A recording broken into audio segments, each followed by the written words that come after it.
आज के एपिसोड में आपको लेकर चलेंगे श्री राम के 500 वर्षों के वनवास के सफर पर। वीडियो पर अंत तक बने रहें। दरअसल अयोध्या के राम मंदिर में आज 22 जनवरी 2024 को श्री राम का प्राण प्रतिष्ठा अनुष्ठान बहुत ही हर्षोल्लास से संपन्न हुआ। अयोध्या में रामलला के आगमन को लेकर पूरे देश में उत्साह है। रामायण के अनुसार त्रेता युग में श्री राम ने 14 वर्षों का वनवास काटा था और जब उनकी अयोध्या वापसी हुई तभी से भारत में दीपावली का त्योहार मनाया जाता है। लेकिन कलयुग में श्री राम को 500 से भी अधिक वर्षों तक अपने घर से दूर रहना पड़ा। तो ऐसे में श्री राम की अयोध्या वापसी पर पूरे देश में ही नहीं बल्कि विश्व भर में सनातन धर्म के प्रति आस्था रखने वाले लोगों में खुशी और श्रद्धा की लहर दौड़ गई है। केवल प्रभु राम ही नहीं बल्कि अयोध्या में रहने वाले सूर्यवंशी और रघुवंशी ठाकुरों के अलावा सभी हिंदुओं ने पिछले कई सालों से इस आनंदमयी घड़ी का इंतजार किया था। अयोध्या के आसपास 150 गांव के सूर्यवंशी क्षत्रिय परिवार पिछले 500 सालों से न तो सर पर पगड़ी बांधते थे और न ही पैरों में जूते पहनते थे, क्योंकि 16वीं शताब्दी में राजा गज सिंह ने मुगलों से हारने और राम मंदिर के तोड़े जाने के बाद प्रतिज्ञा की थी कि जब तक राम मंदिर दोबारा नहीं बन जाता तब तक उनके समुदाय के लोग ना तो सर ढकेंगे और ना ही पैरों में जूते पहनेंगे। तो प्रभु राम के साथ साथ इन लोगों का भी वनवास खत्म होने को आया है। लेकिन इस पावन घड़ी में भी कुछ लोग अपनी राजनीतिक चालें चलने से बाज नहीं आ रहे। कुछ लोग सोशल मीडिया पर भ्रामक चीजें फैलाने के साथ साथ मोदी सरकार की भी आलोचना कर रहे हैं कि राम मंदिर का निर्माण और प्राण प्रतिष्ठा व मूर्ति स्थापना भी सरकार का पॉलिटिकल प्रोपेगेंडा है। हालांकि जो राम भक्त एवं सनातन धर्म को मानते हैं उनके लिए ये आस्था का महापर्व है। दरअसल पुराणों और धार्मिक ग्रंथों के अनुसार श्री राम का जन्म अयोध्या में हुआ था। इसीलिए प्राचीन काल से ही श्री राम जन्मभूमि पर प्रभु राम का विशाल मंदिर बना हुआ था, जिसके हिस्टोरिकल और आर्कियोलॉजिकल सबूत भी हाल फिलहाल में सुप्रीम कोर्ट में पेश किए गए थे। दरअसल रामायण के अनुसार भगवान राम के जल समाधि में लीन हो जाने के बाद सरयू नदी में आई भीषण बाढ़ से अयोध्या की भव्य विरासत को काफी क्षति पहुंची थी, जिसके पश्चात भगवान राम के पुत्र राजा कुश ने अयोध्या नगरी का पुनर्निर्माण किया और राम जन्मभूमि पर श्री राम के विशाल मंदिर का निर्माण करवाया। बाद में 57 ईसा पूर्व में राजा विक्रमादित्य ने इस मंदिर का जीर्णोद्धार किया।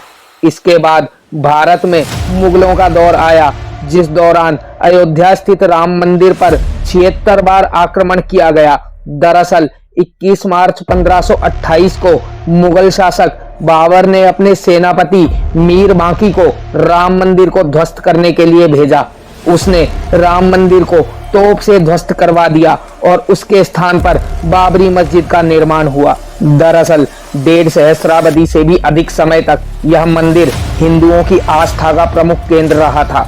इस मंदिर पर मध्यकाल की शुरुआत से ही संकट के बादल मंडराने लगे। सबसे पहले महमूद गजनवी के भांजे सैयद सालार तुर्क ने अयोध्या पर आक्रमण किया। हालांकि 1033 ईस्वी में राजा सुहेल देव ने बहराइच में उसे युद्ध में मार दिया।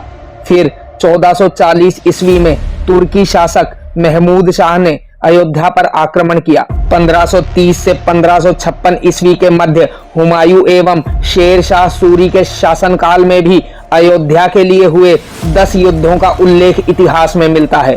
1556 से 1605 ईस्वी के बीच अकबर के शासनकाल में 20 युद्धों का जिक्र भी मिला है, जिनमें अयोध्या के संत बलरामाचार्य ने राम मंदिर को बचाने के लिए एक योद्धा की तरह युद्ध किया और वीरगति को प्राप्त हुए। और इन्हीं युद्धों का परिणाम था कि अकबर को बीरबल और तोडरमल की राय से राम चबूतरे पर राम मंदिर का निर्माण करने के लिए मजबूर होना पड़ा।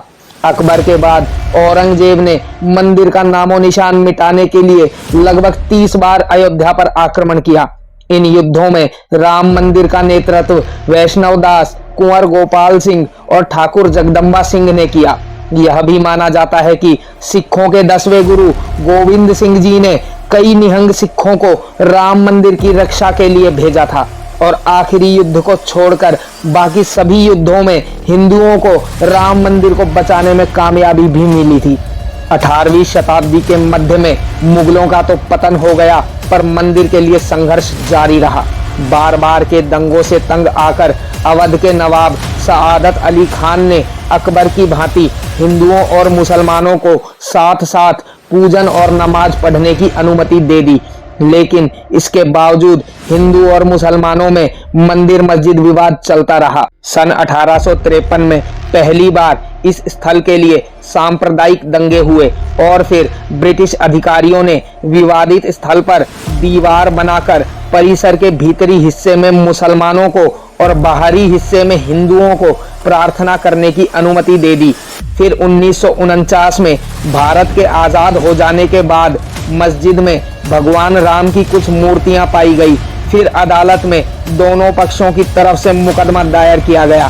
फिर साल 1984 में बीजेपी के कद्दावर नेता लाल कृष्ण आडवाणी के नेतृत्व में राम मंदिर निर्माण के लिए एक समिति का गठन किया गया और 1986 में मुसलमानों ने इसके विरोध में बाबरी मस्जिद संघर्ष समिति का गठन किया। साल 1989 में विश्व हिंदू परिषद ने विवादित स्थल के नजदीक राम मंदिर की नींव रखी।